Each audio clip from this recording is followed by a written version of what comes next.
The mirror of truth. Life has a way of testing us when we least expect it, pushing us into moments where our inner world becomes a storm of chaos and desperation. This is exactly where we find Wei, climbing an endless mountain path, each stone step echoing the restless turmoil within his mind. His thoughts churned like a tempest, betrayal, shame, and vengeance swirling without cease. Sleep had abandoned him weeks ago, leaving his eyes hollow and his spirit fractured. The injustice burned within him like a fever that would not break.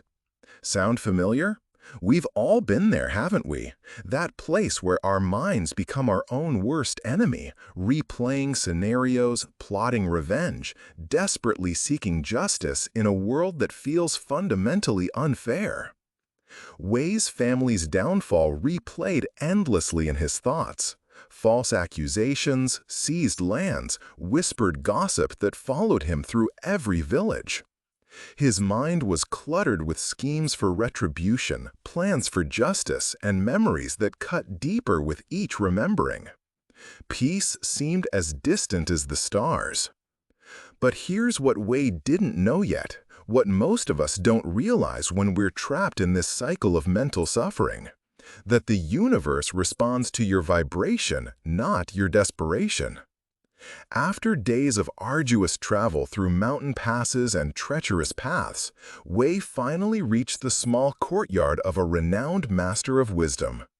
The space was adorned with a beautiful garden where cherry blossoms drifted like snow and a gentle stream whispered ancient secrets.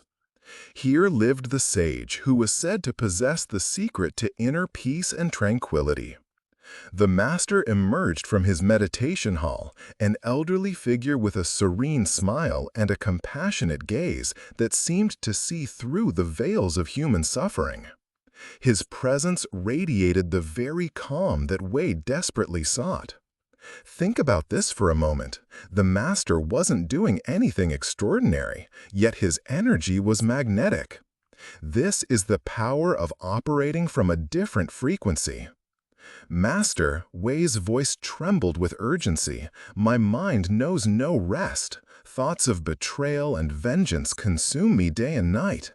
I cannot find peace. Please show me the way to tranquility."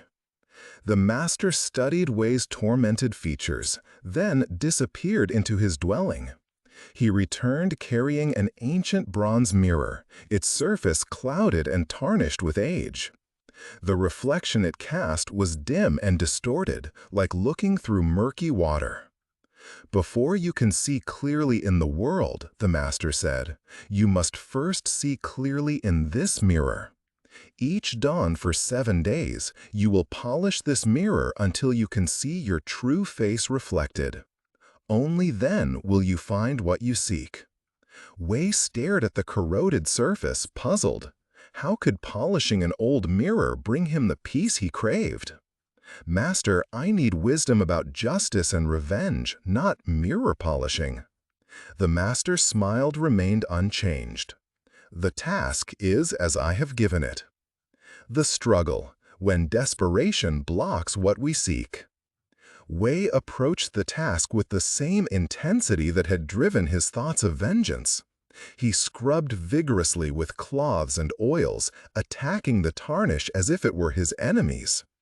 But here's where the profound teaching begins to unfold. The harder he worked, the more frustrated he became. The mirror seemed to mock his efforts, its surface remaining clouded, reflecting only distorted shadows. This is exactly how most of us approach our problems, isn't it? We attack them with fury, believing that force will create the breakthrough we need. But what Wei was about to discover is this fundamental truth: you only block what you try to control. His mind became even more restless. As he polished, his thoughts raced faster. "Why am I wasting time on this meaningless task? My enemies prosper while I clean an old mirror. This will bring me no justice." Day after day, his efforts intensified, but so did his agitation. The mirror stubbornly refused to clear. His movements grew harsh and erratic, mirroring the chaos within his mind. Sweat beaded on his forehead as he attacked the bronze surface, but clarity remained elusive. Think about your life right now. Where are you scrubbing frantically, believing that more effort, more force, more desperation will finally give you what you want? That relationship you're trying to fix through endless conversations? That career goal you're pursuing through exhaustive hustle? That inner peace you're chasing through constant spiritual seeking? On the fifth morning, Wei threw down his cloth in despair. "Master, I have failed. The mirror will not clear, and my mind grows more turbulent with each passing hour." The master approached with gentle steps. "Tell me, Wei, what do you see when you look into the mirror now?" "I see nothing clearly, only shadows and distortion." "And when you polish with such force and fury, what happens to your reflection?" Wei paused, looking again. His angry, strained face was barely visible through the clouded surface, fractured by his own violent efforts. "It becomes more distorted." The master nodded slowly. "The mirror, like your mind, cannot reflect truth when disturbed by force and agitation. Let go of your worries, your fears, and your attachments to the outcome. Focus only on this moment, only on the task at hand. Polish not with the fury of revenge, but with the gentleness of acceptance." This is where everything begins to shift. The master was teaching Wei and teaching us that silence speaks louder than noise. All that mental chatter, all that desperate striving, all that forceful action was actually blocking the very clarity he sought. The revelation, when surrender becomes your superpower. On the sixth dawn, Wei approached the mirror differently. Instead of his usual aggressive scrubbing, he breathed deeply and let his racing thoughts settle like sediment in still water. He focused only on the present moment, the feel of the soft cloth, the morning light on the bronze, the rhythm of his breathing. This is the art of trusting timing in action. Wei stopped fighting against the process and began flowing with it. His mind became clear and his movements effortless. He polished with gentle, circular motions, not fighting the tarnish, but patiently coaxing it away. As his inner turbulence calmed, the mirror seemed to respond to his newfound tranquility. Slowly, miraculously, the surface began to clear. The ancient bronze revealed its hidden brilliance, reflecting the morning sky with perfect clarity. And there, gazing back at him, was not the face of a man consumed by rage, but someone who had found stillness within the storm. Wei gasped as understanding flooded through him. The clouded mirror had been like his own mind, obscured by the very fury he brought to it, cleared only when he released his desperate grasping for results. "Yes," the master smiled. "When you empty your mind, you allow the universe to flow through you." The mirror teaches us that clarity comes not from force, but from stillness. Not from acquiring something new, but from removing what obscures what was always there. This revelation contains everything. Calmness is a manifestation in itself. Wei discovered that peace wasn't something he needed to achieve. It was something that naturally emerged when he stopped disturbing it with his desperate efforts. Think about your mind like a still lake. When it's calm, it perfectly reflects the sky. But when it's disturbed by the winds of worry and desperate wanting, the reflection becomes fragmented and unclear. The art of trusting timing. Perhaps the most profound lesson in Wei's journey lies in the art of trusting timing.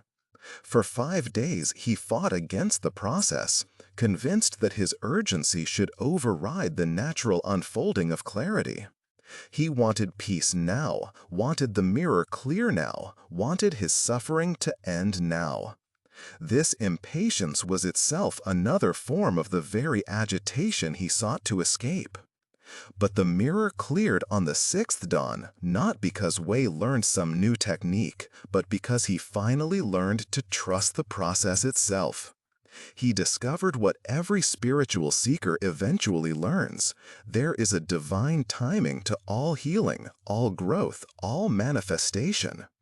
Your job isn't to force the timing, it's to show up consistently with the right energy and trust that the universe knows when you're ready to receive what you've been seeking. Think about how nature works. Flowers don't bloom because they're forced. They bloom when the conditions are right, when they've received enough sunlight, water, and care. Your dreams, your healing, your transformation work the same way.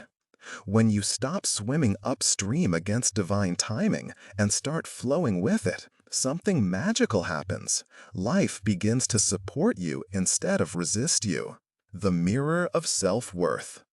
At the deepest level, Wei's story illuminates this truth.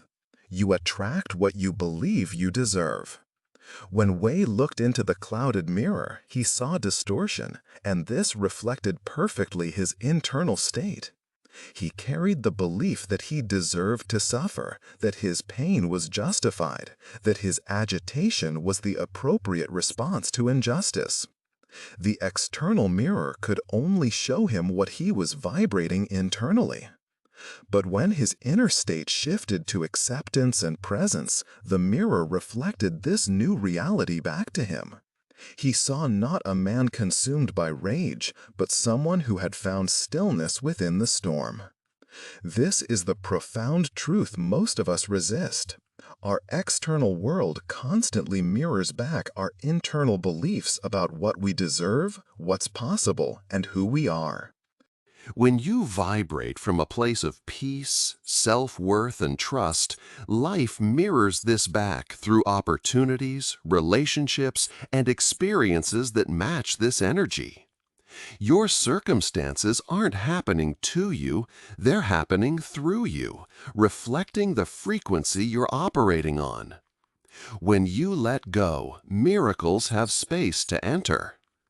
Wei's final revelation brings us to the heart of all transformation.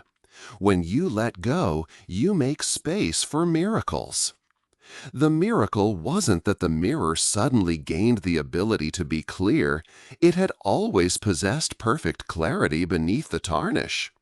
The miracle was that Wei finally stopped blocking this natural state through his desperate efforts to create it. This is the paradox every seeker must face. The very intensity of our seeking often prevents us from finding what we seek. Peace cannot be grasped, it can only be allowed. Love cannot be forced, it can only be received. Success cannot be demanded, it can only flow when we align with it. Wei's story teaches us that surrender isn't passive resignation, it's active trust. He still polished the mirror, he didn't abandon the task. But he polished from presence rather than desperation, from acceptance rather than control, from trust rather than fear. Calmness is a manifestation in itself. When you approach your challenges from this centered place, you become magnetic to solutions, opportunities, and support that were always there but couldn't reach you through the chaos of desperate striving. Your bronze mirror awaits. Right now, you have your own bronze mirror before you. It might be a relationship needing healing, a creative project feeling stuck, a financial situation seeming impossible, or simply the quest for more peace in your daily life. Wei's story asks this of you. Are you polishing with desperation or with presence? Are you attacking your circumstances with the fury of someone who believes force creates change, or approaching them with the gentle consistency of someone who trusts in divine timing? Remember, the clarity you seek in relationships, career, health, or spiritual growth isn't something you need to create from nothing. Like the mirror's hidden brilliance beneath the tarnish, the peace, love, abundance, and wisdom you desire already exist within you. Your task isn't to manufacture these qualities, but to gently remove what obscures them. The Master's teaching echoes through every moment of your life. All the peace, clarity, and wisdom you seek is already within you, waiting to be revealed, not through acquisition, but through the gentle art of letting go. When you stop polishing with desperation and begin polishing with presence, when you trust the timing instead of fighting it, when you approach your life with gentleness rather than violence, you discover that you were never broken, never lacking, never separate from the peace you sought. The mirror was always clear. You were always whole. The only thing that ever needed to change was the energy you brought to the polishing. This is the art of surrender. This is how miracles become your natural state. This is how you unlock the flow of everything you've always desired.